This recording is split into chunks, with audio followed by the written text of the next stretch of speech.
Husband and wife sad story. When I got home that night as my wife served dinner, I held her hand and said, "I've got something to tell you." She sat down and ate quietly. Again I observed the hurt in her eyes. Suddenly I didn't know how to open my mouth. But I had to let her know what I was thinking. "I want a divorce." I raised the topic calmly. She didn't seem to be annoyed by my words. Instead she asked me softly, "Why?" I avoided her question. This made her angry. She threw away the chopsticks and shouted at me, "You are not a man." That night, we didn't talk to each other. She was weeping. I knew she wanted to find out what had happened to our marriage. But I could hardly give her a satisfactory answer. She had lost my heart to Jane. I didn't love her anymore. I just pitied her. With a deep sense of guilt, I drafted a divorce agreement which stated that she could own our house, our car, and 30% stake of my company. She glanced at it and then tore it into pieces. The woman who had spent 10 years of her life with me had become a stranger. I felt sorry for her wasted time, resources and energy, but I could not take back what I had said, for I loved Jane so dearly. Finally she cried loudly in front of me, which was what I had expected to see. To me her cry was actually a kind of release. The idea of divorce, which had obsessed me for several weeks, seemed to be firmer and clearer now. The next day, I came back home very late and found her writing something at the table. I didn't have supper but went straight to sleep and fell asleep very fast because I was tired after an eventful day with Jane.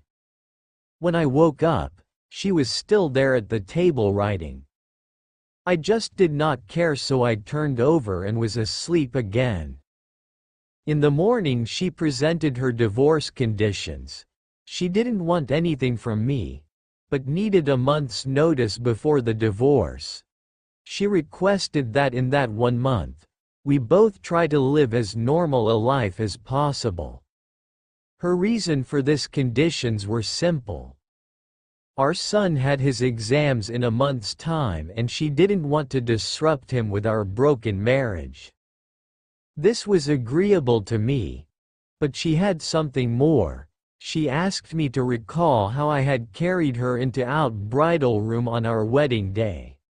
She requested that every day for the month's duration I carry her out of our bedroom to the front door every morning. I thought she was going crazy. Just to make our last days together bearable, I accepted her odd request. I told Jane about my wife's divorce conditions. She laughed loudly and thought it was absurd. No matter what tricks she applies, she has to face the divorce, she said scornfully. My wife and I hadn't had any body contact since my divorce intention was explicitly expressed. So when I carried her out on the first day, we both appeared clumsy. Our son clapped behind us. "Daddy is holding mommy in his arms." His words brought me a sense of pain. From the bedroom to the sitting room, then to the door, I walked over 10 meters with her in my arms. She closed her eyes and said softly, "Don't tell our son about the divorce." I nodded, feeling somewhat upset. I put her down outside the door. She went to wait for the bus to work. I drove alone to the office. On the second day, both of us acted much more easily. She leaned on my chest. I could smell the fragrance of her blouse. I realized that I hadn't looked at this woman carefully for a long time. I realized she was not young anymore. There were fine wrinkles on her face. Her hair was graying. Our marriage had taken its toll on her. For a minute I wondered what I had done to her.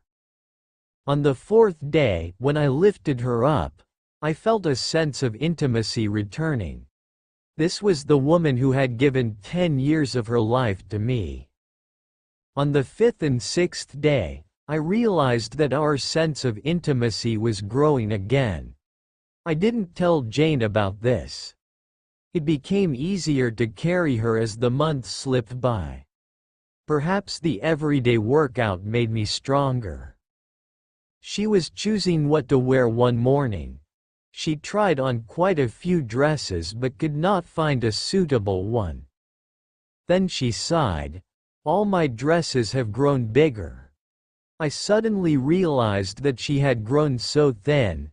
That was the reason why I could carry her more easily. Suddenly it hit me. She had buried so much pain and bitterness in her heart. Subconsciously I reached out and touched her head. Our son came in at the moment and said, "Dad, it's time to carry Mom out." To him, seeing his father carrying his mother out had become an essential part of his life. My wife gestured to our son to come closer and hugged him tightly. I turned my face away because I was afraid I might change my mind at this last minute. I then held her in my arms, walking from the bedroom, through the sitting room, to the hallway. Her hand surrounded my neck softly and naturally. I held her body tightly. It was just like our wedding day. But her much lighter weight made me sad. On the last day, when I held her in my arms, I could hardly move a step. Our son had gone to school. I held her tightly and said, I hadn't noticed that our life lacked intimacy. I drove to office and jumped out of the car swiftly without locking the door. I was afraid any delay would make me change my mind. I walked upstairs. Jane opened the door and I said to her, "Sorry, Jane, I do not want the divorce anymore." She looked at me, astonished, and then touched my forehead. "Do you have a fever?" she said. I moved her hand off my head. "Sorry, Jane," I said, "I won't divorce.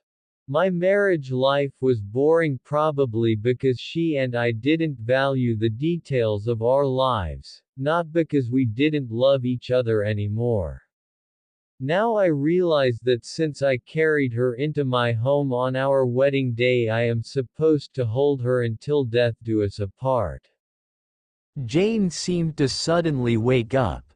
She gave me a loud slap and then slammed the door and burst into tears. I walked downstairs and drove away. At the floral shop on the way, I ordered a bouquet of flowers for my wife. The salesgirl asked me what to write on the card. I smiled and wrote, "I'll carry you out every morning until death do us apart." That evening I arrived home, flowers in my hands, a smile on my face. I run upstairs, only to find my wife in the bed, dead. My wife had been fighting cancer for months and I was so busy with Jane to even notice. She knew that she would die soon and she wanted to save me from the whatever negative reaction from our son, in case we push through with the divorce. At least, in the eyes of our son, I'm a loving husband. Moral: the small details of your lives are what really matter in a relationship. So find time to be your spouse's friend and do those little things for each other.